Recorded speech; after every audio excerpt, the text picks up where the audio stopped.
Everybody, welcome to the video. So I'm breaking down the two-game Saturday slate that we have for this weekend, Week 18 of the NFL season over on DraftKings. And I'm not super excited about this slate, but I want to talk about it a little bit and maybe build a lineup as we talk through it. But we have the Chiefs and Broncos. Then we have the Cowboys and the Eagles. I wouldn't say I'm overly excited about either game here. Only 44.5 point over-under for the Chiefs game, 42.5 for the Dallas Cowboys. So I'm not really expecting a lot of fireworks on this slate. I don't think it's as good as the Christmas Day slate that we had. I thought both those games were a little bit interesting. This one, maybe not so much, but it's still football on a Saturday, last week of the regular season, so I figured make a video talking about it. But if you do find this video helpful in any way possible, make sure you leave a like, subscribe to the channel if you haven't yet already. If you want to take that one step further, become an official member over on Patreon. You're able to find it. Link is down below. Lots of extra content over there. We got some other sports starting very soon, including NASCAR next month, which I am very, very excited about. And last but not least, this video is sponsored by Prize Picks. I'm sure most of you know it is by now, but if you don't, it's daily fantasy sports simplified, just you versus the projections. There's no sharks, 150 max contests or salary cap restrictions or anything like that. Just you versus the props they offer each and every single day. And as of right now, if you do sign over on Prize Picks, you can get a free money bonus. It's an deposit match up to $100. When you use code CPEN and tell them I sent you. But I think it'll be it for the plugs for the most part. So without further ado, let's dive into today's video. And as always, we'll start with the quarterback position. And for me, it's basically between two guys. Yes, you could play Jalen Hurts. The price is appealing for a guy that does have rushing upside, but this is a brutal matchup versus Dallas. And then there's probably just no way I'm playing Drew Lock on this slate. He's not a good quarterback. I just can't see him scoring well DFS-wise.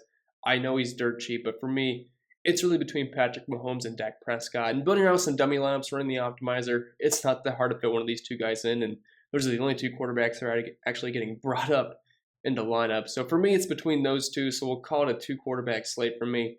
And if you want to spend all the way up for Patrick Mahomes, I mean, right weapons to get the ball to, Tyreek Hill, Travis Kelce, who aren't overly expensive on this slate. The matchup versus Denver on the road obviously isn't ideal. I'd prefer if it was a better matchup. I wouldn't say Denver is really a spot where I look to attack often with offenses. I mean, they are allowing the third fewest points per game at the quarterback position, despite being 20th DVA versus the pass. But we're still talking about Mahomes, one of the best fantasy quarterbacks in football. They have the highest implied team total in the slate at 27.25. They're 10-point favorites. I don't really expect this to be a really back and forth game. I don't really think the Broncos are going to keep up to pace with the Kansas City Chiefs. We'll see what happens, but projection-wise, Mahomes is definitely the top option for me. If you can't quite get to Mahomes, Dak Prescott, I like that price tag a lot. The matchup versus Philly, like DVA-wise, kind of similar to the Broncos. They're not that great, but in terms of fantasy points allowed per game at the quarterback position, they do rank very well. Very similar to the Broncos, where you really haven't wanted to use quarterbacks versus Philly too often. They're actually allowing the fifth fewest points per game, despite being 21st DVA versus the pass. So it's kind of a very similar spot as Patrick Mahomes, but Dak Prescott, again, he's got great weapons to get the ball to. I wouldn't say quite like Travis Kelce or Tyreek Hill, but you still have CeeDee Lamb, Amari Cooper, Dalton Schultz. Unfortunately, Michael Gallup ended up tearing his ACL last week. But Cedric Wilson should fill in nicely, and you have some other backups that I think will be just fine. Tony Pollard, Zeke Elliott out of the backfield, and so far this year, Dak Prescott has played some pretty good football, so I have no problem at all. I'm going to go with Dak over Patrick Mahomes to save some money. Both guys on the road, but the two higher implied team totals. So the majority of the points scored on this slate are probably going to be from the Cowboys and the Kansas City Chiefs. But like I said, the price is appealing for Hurts because he's so cheap and he runs the ball quite a bit. You always have that built-in floor. And on the season, he's averaging just over 50 rushing yards per game, which is like a built-in 5 points just from what he does on the ground, and mix in the potential for a rushing touchdown or two. I mean, the floor is there. The problem is the Cowboys' defense, we know, is very good. They're first DVA versus the pass this season. But despite that, they're still 18th in fantasy points allowed per game at the quarterback position. Because this is a defense that, while it is very good, it still gives up a lot of yards, like soft yards, to quarterbacks and wide receivers. So I think Jalen Hurts should definitely be on our radar. Although, like I said earlier, I'm really between either Dak or Patrick Mahomes for the most part. And moving on to the running back position, this is not a good slate for running backs. I mean, you'll be able to save some money, which will allow you to explore maybe a more expensive quarterback like the two we talked about, or a guy like Tyreek Hill or Travis Kelce. So I guess it's a good thing in theory, but being confident in really any of these options outside of probably Darrell Williams, $5,900, you're going to be pretty hard pressed to do just that because I don't really like any of these guys. Like Zeke and Darrell Williams are the guys that are popping up the most for me. And I feel like that might be the most popular way to go. The problem is I hate playing Zeke, but at least he's below $7,000. And we know he's got to roll in Dallas offense. I mean, he's always going to get the rock. The problem is he's very inefficient with it. He's never going to get there yardage-wise. He has to score touchdowns. If Zeke does not score a touchdown, you will not be happy at the end of the day. So if you roster Zeke, you just kind of have to hope for that goal line touchdown, which is certainly possible. He does it quite often. And Philly has not been good versus running back so far this season. They do rank 22nd versus the position. But the problem is I just hate playing Zeke. If you don't play Pollard in tournaments, you could certainly do that. He gets targets each and every single week, but so does Zeke as well. So for me, I mean, as bad as the slate is, I mean, if you look at the Broncos, you have Javonte Williams and Melvin Gordon, which that is always a big headache to try to figure out because they basically just split snaps down the middle. Javonte Williams, we know, is clearly the better, more talented back, but it's just annoying because we know Melvin Gordon's going to be involved. Last time the Broncos played the Chiefs, Williams, there was no Melvin Gordon. Williams got the entire shows on a Sunday night, and he absolutely balled out. Like, had a fantastic game. Unfortunately, they had the split snaps there. I know they're both, I think, currently questionable, but safe to assume that they will both play. But for me, it's probably Williams and Zeke in tournaments. I don't think I really talk about Williams too much, but Clyde Edwards-Helaire has still not been practicing, and I'm assuming it's going to be the Williams show once again, which he had multiple touchdowns and over 100 total yards last week. Not saying that'll happen again, but good spot as a 10-point favorite in the number one back in the Andy Reid-led offense. And moving on to wide receivers, you really need to coordinate your pass catchers with your quarterbacks or the games you're stacking. Like if you're using Patrick Mahomes and you're not using Travis Kelce, you need some of his pass catching options. And if I'm playing Mahomes, I am basically going to 100% have at least one of, or both, of Tyreek Hill and Travis Kelce. But I love Hill. He's definitely the top option at the wide receiver position on this slate. I realize he is always very up or down. He's had several weeks where he's definitely not paying off his price point. Then there's some weeks just out of the blue, 40 DraftKings points. So it's kind of hard to know when that's going to happen. He's had a couple of down games recently, but the targets are still typically there for most weeks for Tyreek Hill. I know he had that really odd game versus Pittsburgh where he was just not really involved. It was a bit of a blowout. Byron Pringle, I believe that was the guy that took all the points, but we're talking about a guy that's averaging close to double-digit targets per game, over 26% target share, and nearly a 40% market share of the team's air yards with Patrick Mahomes as your quarterback. So yeah, Tyreek Hill, I mean, if you got the money for him, which I think you should, because like we talked about, the quarterbacks aren't like, it's not like we have anybody above $8,000, and the running backs are, for the most part, pretty cheap. So it's really easy to fit Tyreek Hill in. And I'm currently projecting him to be the highest owned player on the entire slate, let alone at the wide receiver positions. I'm going to try my very best to play Tyreek, especially in cash games. But even in tournaments, I'm trying my very best to do so. If you're using Dak Prescott, try to get in some of the Cowboys wide receivers. CeeDee Lamb, Amari Cooper, Cedric Wilson. I would 100% have at least one of those guys. You can run it back with one of these Philly wide receivers like Devonta Smith, or you could go with, feels gross, but you have Jalen Reagor, guys like that. And if you happen to be snagging the Chiefs like we just talked about, you don't always have to do this, but you can run it back with one of these Denver Bronco options like Courtland Sutton. You could look at Noah Fant, but they do have some decent receivers. Didn't even mention Jerry Jeudy or Tim Patrick. The problem is their quarterback play always makes it really hard to even want to roster those guys.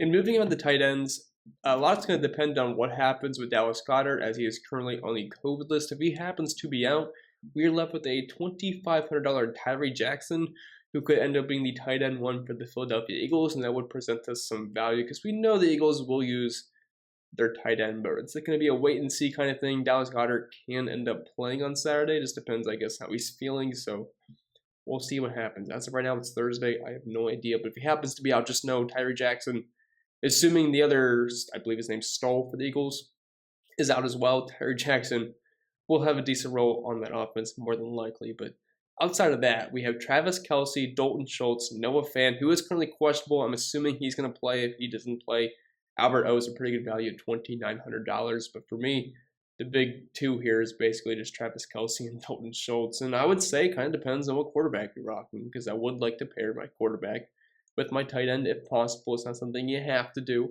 But Travis Kelce at $7,000 seems a little cheap in my opinion. I realize it's not cheap in the normal sense, the tight end spot, but for a guy like Travis Kelce, I was thinking on a 2-game slate, he might be closer to $8,000. So we are getting a $1,000 discount here off of Tyreek Hill if he can't quite get to Hill. And I feel like Travis Kelce is a safer play. He doesn't usually have the same kind of ceiling that Tyreek Hill does, but we have seen a big ceiling game from Travis Kelce pretty recently where he had nearly 45 DraftKings points. I would say he's a bit of a safer option, and at $7,000, I do like his price point quite a bit. Dalton Schultz, a guy that's been pretty good for the Dallas Cowboys so far this year, facing Philly, a team that has kind of struggled versus the 10 position this year. Eagles are actually allowing the second most points per game to tight ends, so I think Schultz is firmly a guy that we can put on our radars, and the targets so far this season have been pretty solid. I mean, compared to Travis Kelce, it won't look as good, but over 6 targets per game is pretty solid for a tight end. And then Noah Fant, assuming he's good to go, had like 20-some DraftKings points last week. Kansas City Chiefs, kind of mid-pack, a little bit below average versus the end position this year. And I'm assuming the Broncos will be trailing this game, so I do think he's one of the better bring-back options if you are stacking the Chiefs offense. And as far as the defenses go, not going to spend too much time talking about it, but I just have zero interest on the 2 defenses below here. I would only play the Chiefs or Cowboys. I'd prefer to get to the Chiefs. I mean, they have the lower implied team total against them, and I can see the Eagles at least putting up a fight with a guy like Jalen Hurts. For the Chiefs, they've been playing better defensively, and they're facing Drew Lock, 10-point favorites. Realize they're on the road, but the lowest implied team total against them, only $31, shouldn't be that hard to get to them. So it'd be my preferred defense. If not, just drop to the Cowboys at $2,900.